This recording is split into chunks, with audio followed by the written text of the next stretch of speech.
Alright, hello from Road Toad Garage. I'm on a coffee break. I was also instructed to try to do some video. And working on the King Toad. I know she started editing a video of the radiator stuff and grill. I gave her a small clip of doing a CAD of the shroud. This car will have to have a shroud. It's too much distance between the radiator and the fan. And also I'm trying not to run an electric fan. I would like to not run an electric fan. And will I have to?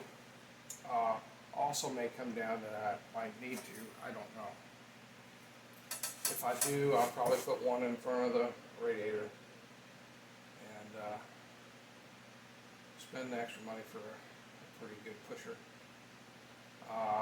Lee Lagasse from Wrecking Crew did kind of a fan comparison, electric fan comparison, and I probably will get one of the big honking blower ones that if I need it. Yeah, if you haven't followed the Wrecking Crew, it's somewhere, it's a local club around here, down in Florida. Also, if you hear that noise, somebody asked about that noise in the background. It sounds like a tractor running. Well, there could be a tractor running, but it ain't today. The fan is going, and we are in Florida. We are burgeoning into our summer and springtime. For those that still got snow on the ground, I feel for you. And I don't know what to tell you. Should be heading south for the winter, maybe. I don't know. Always remember there's other Souths. You don't have to come to Florida. South Texas, South New Mexico. I hear South New Mexico is very beautiful. A little bit of sarcasm there. I don't know. Maybe if you like the desert. We kind of live in a desert here in Citrus County, Florida. Our area is not, I would say, what people think of Florida as swampy. We are far from swampy. I've lived here, well, 1980, so 40 plus years, and it's fairly arid. I mean, not arid as in like Odessa, Texas, or parts of South New Mexico, but very arid.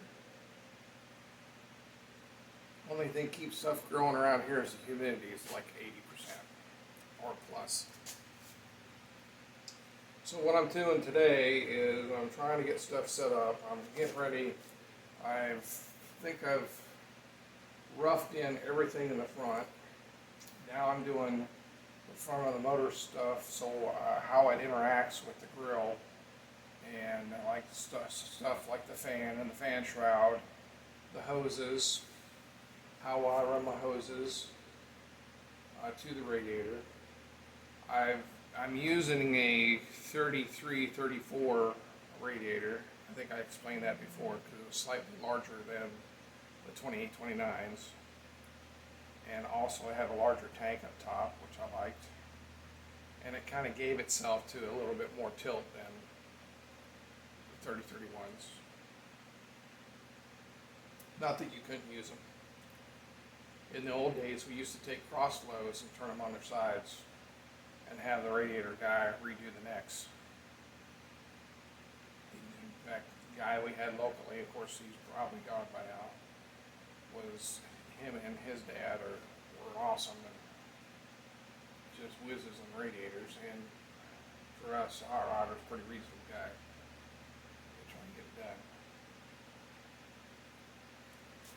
Because usually walkers were way out of our price range.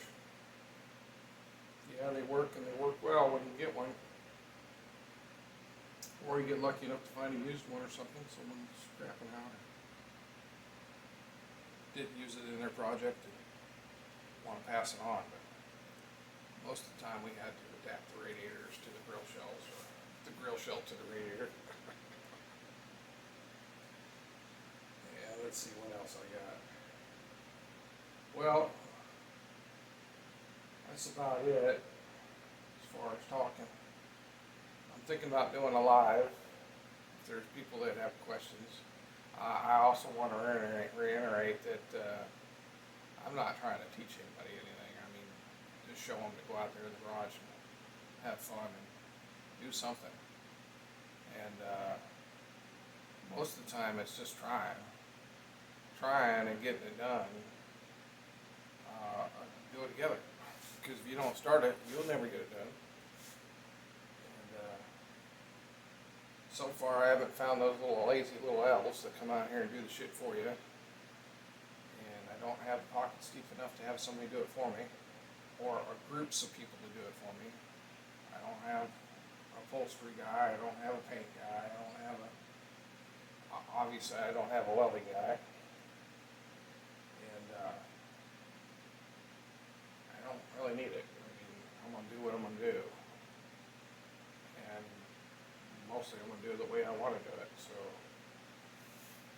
I got my co-builder, she keeps me on track. She wears many hats. Let's see. Yeah, but thinking about doing a live.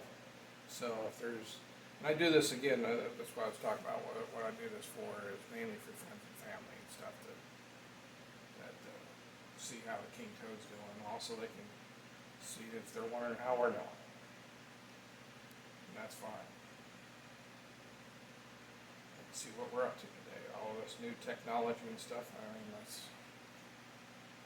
why not use it for the good in your life versus seeing all the bad.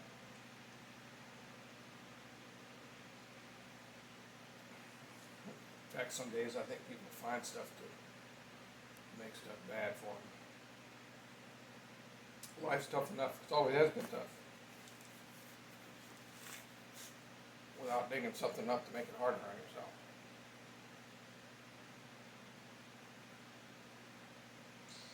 What else?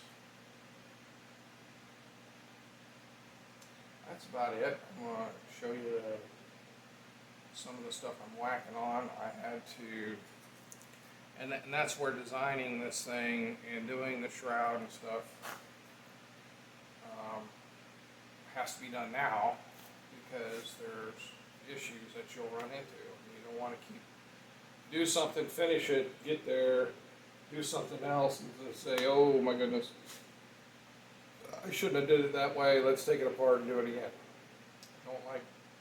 I don't like re-stepping on my tracks where I've been. So try to, again, you find your end point, you find your beginning point, try to meet in the middle there. Working together. So that's why we're doing kind of multiple things all at once. If you're good at multitasking, this will be right up your alley. Guide stuff right on in until you get it. And then hopefully you got it good enough that then it's only minor iterations and stuff that can be done. Because we got two processes here. We have the assembly, creation and assembly process, which we're in right now. And then we have the tear down and redo process. Or I shouldn't say redo. It would be bring it closer to finished process. And depending on where you're going with a rat rod, some days I don't know some people's definitions of rat rods, and I don't worry about it. I'm gonna do what I'm gonna do. You call it what you want.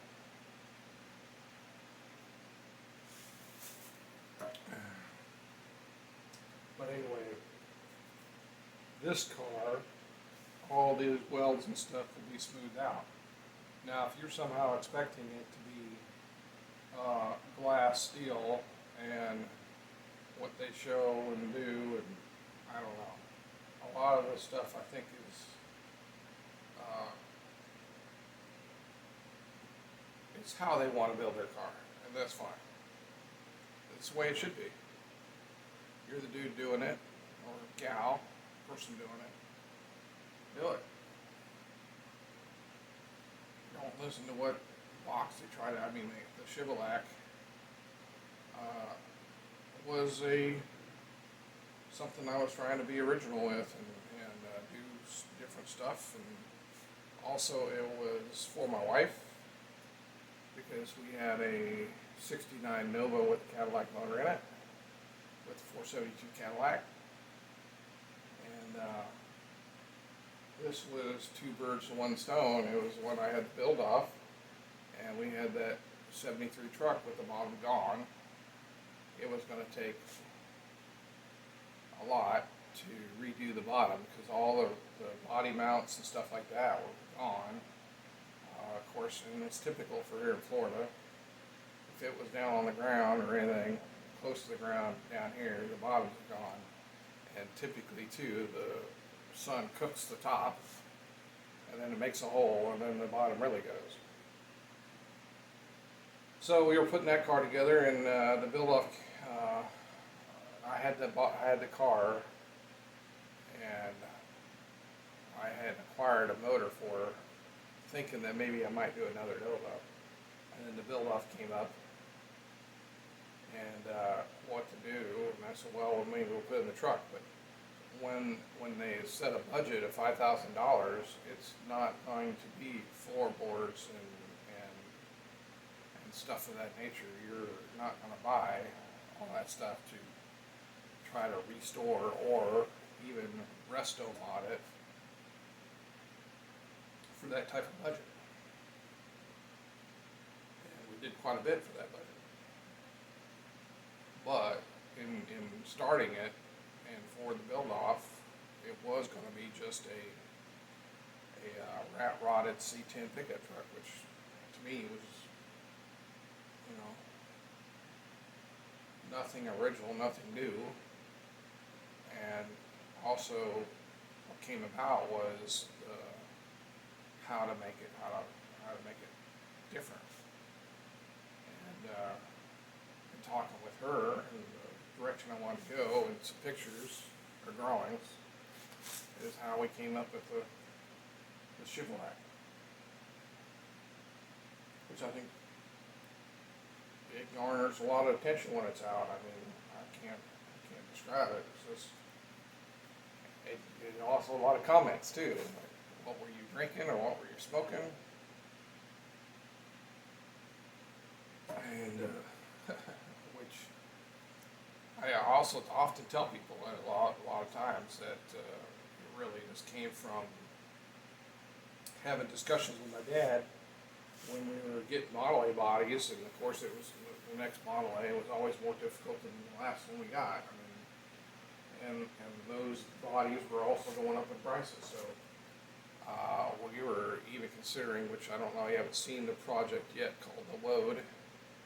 It's a Woody Model A Toad, another Toad project, and is whether or not if we can just build a car from Cal, which you can do just a 33.1 Cal, which those seem to be out there and somewhat reasonable, but a decent body is far and few between. And if you can afford to go out and buy a new body, well, they're out there. And do what you want to do. But that's how that project came about, Chevrolet, and was taking it to be similar to what you would have a Model A-ish or Chevrolet-ish Model C, called it, and type of body out of a C10 truck. So that's why it has a pointed nose, and the back lifts up like a trunk lid. That's all that spurred that. It was watching nobody or doing anything. I didn't fire up the AI.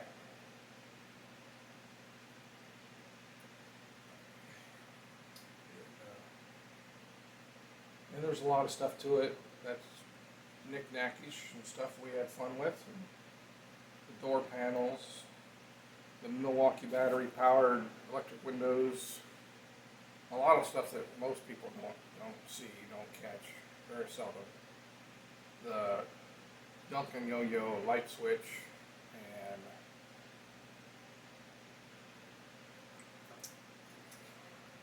shift indicator, cereal box toy looking stuff on the cereal box or the shift indicator that people don't catch.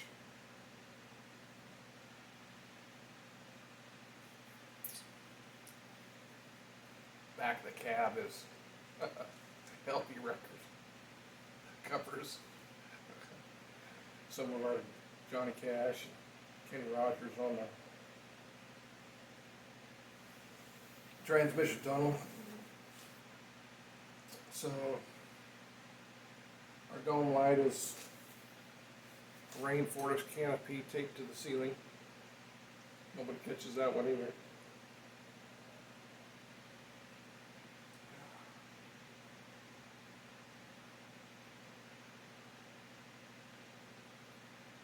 The gas gauge is on the fuel tank, and so in order to see the gas gauge, I needed some way of looking underneath the back trunk. So we put a portal hole in there. That's how you see the gas gauge. You got to open the trunk and look through the portal. You can see the gas gauge. Got all little kitschy stuff on there that a lot of detail. Oil drum, wind fender wells, which is an old fender well trick. Using drums, drum tin, really, metal. Also the beaded in ribs just become stiffeners on it. They were just always really, really good to do tubs. Provided the metal was decent enough to do it.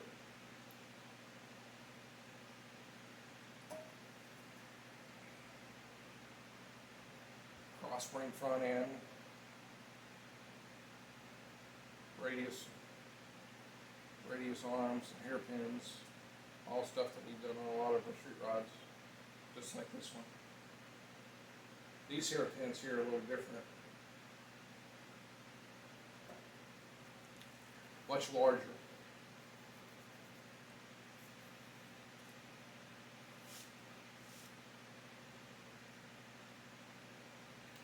Which this is supposed to be a little bit more tougher, a little bit more durable. Which, I don't know, hopefully maybe one of these days you'll see why. But I'm going to get back to work. I'm going to let you see the grill stuff, not much there.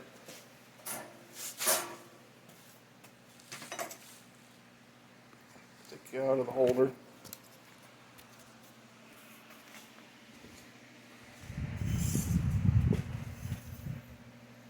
So that's the tube that I'm building. It's got a very narrow clearance area, and then it has to come up through the shroud and then pop down back in out of the shroud. Those are one of the things. The nuts have to be welded to the bracket so the bolts can be put in from the outside. That's a requirement. This cap here, I'm not sure if I'll be able to use it. It may be just another filling spot. Oops. Had a slight pause there. The cap I was talking about may be just a filling spot to put water in. I may have to do a taller cap over here so it doesn't get airlocked. And then we have the cadated shroud.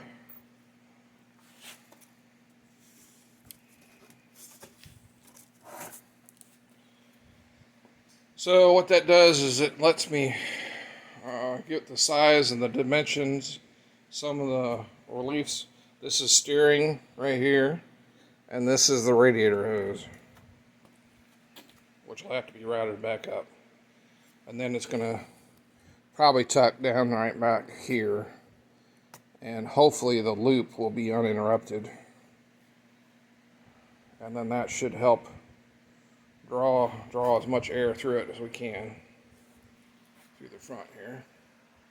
But you don't see the fins because I got a protective cover on it right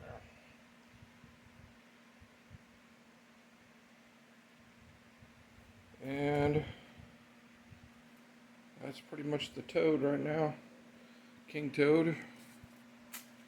So y'all have a good day. I'll probably be back on later. Remember what I say, don't do what I do. Go out there and do you. Go out in the garage, have fun. God bless, and hey, Toad out.